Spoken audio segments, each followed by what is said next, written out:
Hey there internets, I'm Michael and this is Toucan Play That Game, bringing you a video on how to play Blood Rage by Cool Mini or Not. So let's start with what is Blood Rage.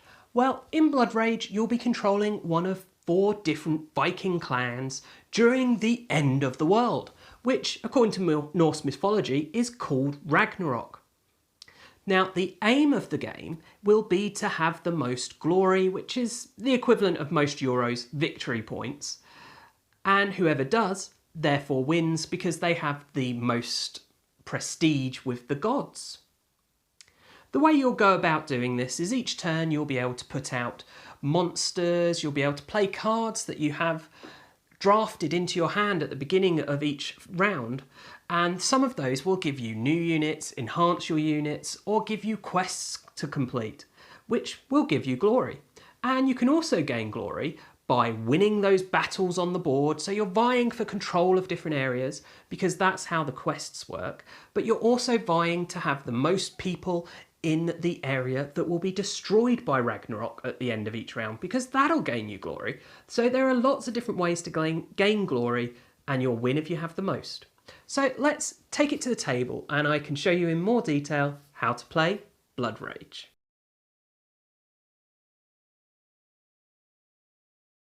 To set up the game, the first thing you're going to want to do is each player will need to pick which of the 4 clans they're going to be, and then take the clan board for that. So here we have the Blue Raven Clans board. So you'll give each player these. You'll then also give each player the 4 tokens that match their clan.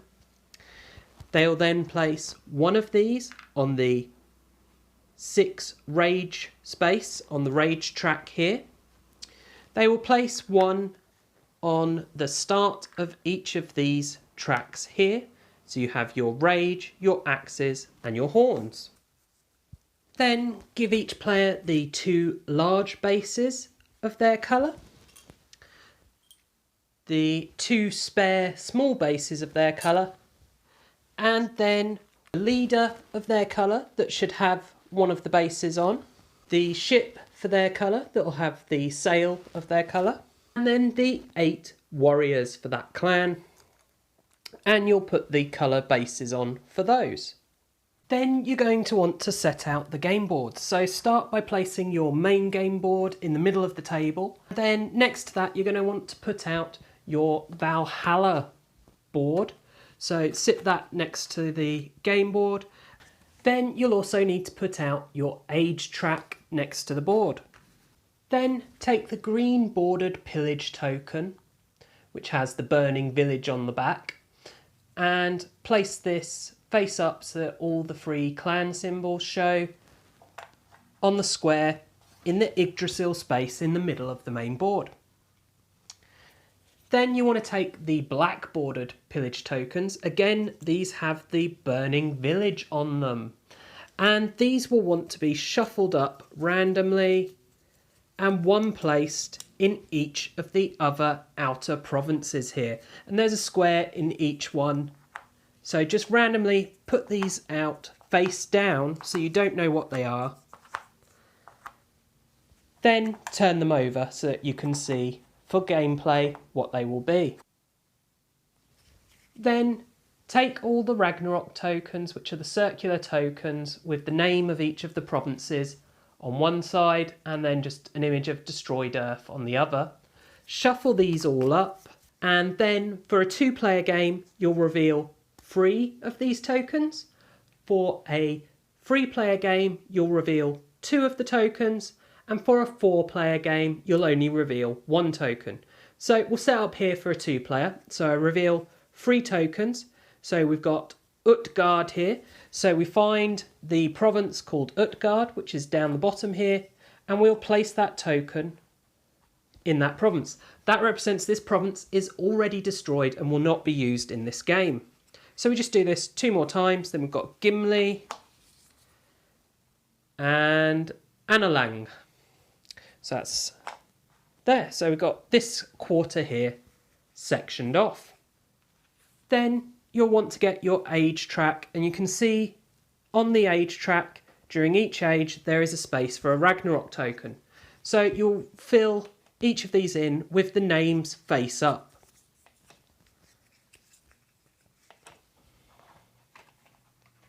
Like so, and once this is done, you'll want to get your Doom token, which is this red square token here, and you'll need to place that in the province of the first age's Ragnarok. So in this case it's Muspelheim. So we find Muspelheim over here and we place that token in it. That's just to help people remember that that is the province that will be destroyed at the end of the first age. The remaining Ragnarok tokens you can put back in the box. You'll then take the glory markers for each of the clans in play, which are these circular plastic ones with the skull on, and you'll place them in the 0 space on the glory track around the edge of the main board. Then determine who your first player is going to be and give them the first player marker, which is this horn here. Then sort out your God's Gift cards. So you'll need to separate them into the different ages. So you've got your first age with the white background and the 1 on. Second age has the red with the 2. And then your third age is black with the 3. Then if you're playing a 2-player game, you'll need to take out any of the God's Gift cards that have the 3+ or 4+ along the left-hand side. If you are playing a 3-player game, you would leave in the 3+ and just take out the 4+. If you're playing a 4-player game, then leave in all the cards. Then place each of these decks you've created in the appropriate space for that age. Like so. You'll want to make sure that all of your monster figures are put out near the table so that if any players play a monster upgrade for these, that you can easily get them. Finally, place your Saga token on the first God's Gift deck, as this will be the first phase of play. As we move along, you'll move the token for each of the different phases, for each of the different ages, until we reach the end. With the game all set up and ready to play, the first phase of the game is the God's Gift phase. So move the token out the way, take your deck of God's Gift cards, and then deal 8 to each player. Any left over, simply sit back in the God's Gift space. Then each player will look at the cards they have been dealt.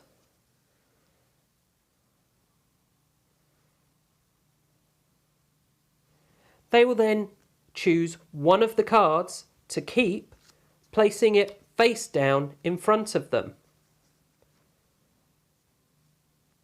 Then they pass that deck of cards to the player to their left. Once each player has picked a card and passed to the player to their left, each player will do the same again. This is a process called drafting. Continue picking and passing the cards until each player has 5 cards in front of them. They will then have a hand of 3 cards to choose from. They will get to pick one of these cards to draft and add to their hand. The remaining 2 go face down, unseen by the other players, back into your God's Gift pile. Then we move on to the actions phase of the game. You'll start with the first player. So here we have the first player is the blue player, which is the Raven clan. And so they may perform one action. And the actions are all listed on your player board. So the first action that you may perform is invade. And it says here, rage cost equals strength. Put a figure from reserve into a province, not Yggdrasil. So here are our figures that are in reserve. So let's say we want to invade with a warrior. We can see here the warrior's strength is 1. So that would cost 1 rage. If we wanted to invade with our leader, their strength is 3, but they do have specific text here saying invades for free. These ships have a strength of 2 and therefore would cost 2 rage to invade. So let's pay 1 rage to invade with this warrior. Then place the figure in one of the available villages in the province of your choice. So the villages are these round circles in the outer provinces. Yggdrasil you cannot invade directly and has no villages, so any number of figures may go there. Each village may only hold 1 figure. So let's say I'm invading Horror here. I would simply place my figure in an available village like so. Also, if you're invading with a ship, it would not go into an empty village space. Instead, it would go into one of the fjord spaces, which are the water spaces marked in white. The ship counts as being in both of the neighbouring provinces. So if a fight occurs in either, it is part of that fight. If Ragnarok is occurring in either, then it is included in that. The next action we can perform is to march, and this would cost 1 rage. So we simply move our token down 1. Then you would move your figures from one province to any other province, including you may march into Yggdrasil. For the 1 rage to march, you may move any number of figures. So let's say we had figures set out like this. We can spend 1 rage to do a march, and we could march both of these figures from Horror here into Yggdrasil, or even all the way over here to Merkola. However, we couldn't choose to march 1 figure from Horror and 1 figure from Angabora, because they must come from the same province. Also, you cannot march a ship. Once you have invaded with a ship, it is stuck in that fjord. You cannot move it to another one. The next option is upgrade, and here the rage cost equals the strength. So this is playing a upgrade card from your hand of cards here. So anything that states upgrade is an upgrade you may play, and the cost of these is given in the red circles as so. So let's talk about the different upgrades you can play. So firstly, you have 3 slots here where you can play clan upgrades. So once these are all filled, you would have to get rid of an upgrade in order to play a new one. When you play this upgrade, you'll pay the rage cost, and it will simply sit in one of these spaces for the remainder of the game. But let's say we weren't playing that one. Let's say instead we were going to play a figure upgrade. So here we have a leader upgrade card. So we may play this paying the cost of rage in our leader upgrade space. And this gives our leader additional abilities.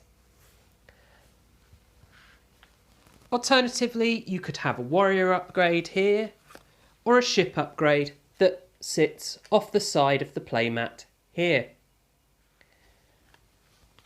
The final type of upgrade are your monster upgrades, and you may only have 2 of these, and when you play them, you will place the card in that space. Then pay the rage for that upgrade. You will then take the appropriate miniature. So here I've played the troll, so I would take the troll's miniature and I would add my colour base to the figure. Then whenever you perform an upgrade for a monster or for one of your different types of figures, you may do a free invade as part of that upgrade. So I may now place this troll on the board. That is a may, I don't have to. So I can choose to just keep him in my reserve. But then if I want to invade with him, I would then have to pay that rage again. The next action you can choose to do is to play a quest. So if you have any of these quest cards in your hand, you may play one face down on top of your clan symbol. And that means that you have activated that quest. This costs you no rage. However, you must have rage to be able to do it, because once you're on 0, you cannot perform any action, even if it costs you no rage. Only quests which you have taken an action to place on your player board will score you any points during the quest phase. The final option is to pillage, which costs no rage. So the first thing you do when pillaging is you will decide which province you're going to pillage. Now you may only pillage where you already have a figure. So the blue player may pillage in either Hora, Muspelheim or Angerboda. However, they cannot pillage in either of these two areas. The red player, because the ship counts as being in both Muspelheim and Hora, can pillage either of these two blue areas, but cannot pillage any of the yellow as they have no figures in those provinces. So let's talk about the situation first, such as here where we have the red and the blue in a province, and the red player declares a pillage. Now the blue player is already committed to being involved in this fight because they already have a unit there. However, we then do our call to arms, which means that other players may be included in this fight if there are available villages for them to move the figures into, and if they have figures in an adjacent province. So the red player declared, so the blue player would get to move a figure in. So they choose to move this figure into here. The red player would then be able to move any he has in. However, all of his figures are currently in that province. The blue player may then decide whether or not to move their final figure in. Then each player would choose a card from their hand to play in this battle. So the way the battle will be won is whoever has the most strength, including figures and cards, will win. So at the moment, red has 2 strength from his ship and 3 strength from his leader. So he has 5 strength and blue only has 3. They would then pick a card.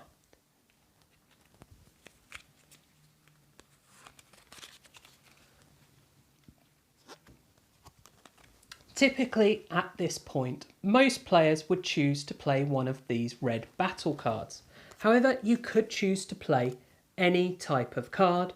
If it's not a battle card, it will simply give you 0 strength. The way to play these cards will be to hold it out, hidden in your hand, so that everyone knows you have selected a card, but does not know what your card is. Then everyone together will reveal what cards they have chosen. So for instance, on the left, we have the blue player's card, and on the right, we have the red player's cards. So they then reveal. Any text that says it would apply before comparing battle strength would happen. And then we would compare the battle strength to see who won. So the red player played +1 strength. So they had 5, so they're now on 6. The blue player played a +5. So they were on 3, now they're on 8. That means that the blue player has the most strength. Whoever loses during a pillage, their figures are destroyed and sent to the Valhalla board here. And you'll get these back at the end of the round. The player who wins the combat must then discard their card back to the God Gifts pile for the age it came from. All players who lost during the battle get to take their cards back into their hand. If, when comparing battle scores, the figures are all drawn, then everyone loses and gets to take their cards back. Whenever a battle does occur like this, the winner will gain a number of glory equal to their axes. So at the start of the game, this would be free. So the blue player winning this would gain 3 glory, and you immediately move them along the track. However, because it was not the blue player who declared to pillage, they do not get to take the pillage reward and the token remains unflipped.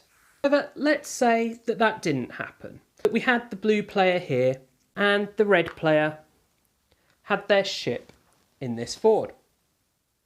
And then the blue player declares a pillage. If they then win that pillage, the token will get flipped over, representing that the province has been pillaged and that it may not be done so again to get the reward. And the player who won, who declared the pillage, would gain the benefit. So for this one here, it would be 5 glory. If it was the rage token, they would increase on their player board their rage stat by 1. The horns would increase your horns stat. Axes will increase your axes stat. If you pillage Yggdrasil, you will get to increase all 3 stats on your player board. However, let's say that the first battle did take place, the red got destroyed, and it's now the blue player's turn, and they declare a pillage in this same area. There is no one else to fight them, so no battle occurs. This means that they do not gain any glory for winning a battle because they have not participated in one. However, they do still get to pillage the area and gain the pillage reward. You will continue taking actions like this, putting units out, moving them around and pillaging until you have run out of rage. Once you have run out of rage, you may not take any action, even an action that requires no rage. Once all players have run out of rage, it is then the end of the actions phase. Then move your sage token onto the discard down to 1 card phase, and each player would need to discard their hand of cards down till they only had 1 card left. Obviously, if they have no cards, they can ignore this. Any discarded cards will just go face down on the God's Gift pile for the appropriate age. Then you'll move your saga token onto the quest space and you'll perform the quest phase of play. This is where each player will reveal their quest cards. So the red player here, say, had this one quest here, which required them to have 4 figures or more in Valhalla. They only have 2. That means they have failed that quest, and this will simply go back on the God's Gift pile for that age. The blue player, however, had played 2 quests. They had played this one, which is to have the most in one of the yellow areas. However, they do not have any in the yellow, so they failed this, and again, that's one that would go back onto the pile for the God's Gifts for that age. However, they have got one they have completed, which was to have the most strength in a blue area, and they have done that. So they would gain the number of glory given on the quest, which in this case would be 5, and also it says at the bottom, if you complete, you get to choose one of your clan stats on your player board to raise by 1. This will then go back on the pile. Once you've checked and resolved all players' quests, you'll then move the saga token once more, this time onto the Ragnarok space. You'll take the Ragnarok token off of that space, which in this case was for Muspelheim, and you'll place it in that province, representing that province has now been destroyed by Ragnarok. So in the coming ages, you will no longer be able to place figures into that province. Additionally, any figures in that province, or if we had a figure in the adjacent fort here, would be destroyed. Any destroyed figures, as per normal, will go into Valhalla. However, you will gain a number of glory as given on the age track for each of the Ragnarok phases. So during the first age, you'll get 2 glory, then 3, then 4. And that is for each figure destroyed. So in the example we just gave, blue would get 6 glory. So we'd move them immediately up on that track, and the red would have gained 2 glory. Then that is Ragnarok over, and you'll once more move your saga token, this time onto the release Valhalla. This is where each player will take back any figures that they have on the Valhalla board back into their available pool of figures to invade with. There are some cards effects that would trigger at this time, and that would then be the end of the first age. You would then continue moving your saga token and move through the remaining ages in the same manner until you reach the end of the third and final age, at which point you'll need to add on any bonus glory to determine the winner. You may have played upgrade cards that will give you bonus glory that you'll need to take into account at this point. Also, on your player board, you will notice you gain rage for having your stats up to a certain level. So if you get up to this line here, you get 10 glory for each stat on that level. If you reach the final space, you'll get 20 glory for each, up to a maximum of 60 gained glory. At this point, whoever has the most glory wins the game. And that is how you play Blood Rage. I do hope that you've enjoyed this video. Of course, if you have enjoyed the video, please do check out the rest of the videos on the channel, subscribe to the channel, and share the channel with your friends and family. Do also check us out on social media. You can find us on Twitter and also on Facebook. And as always, thanks for watching, and bye for now.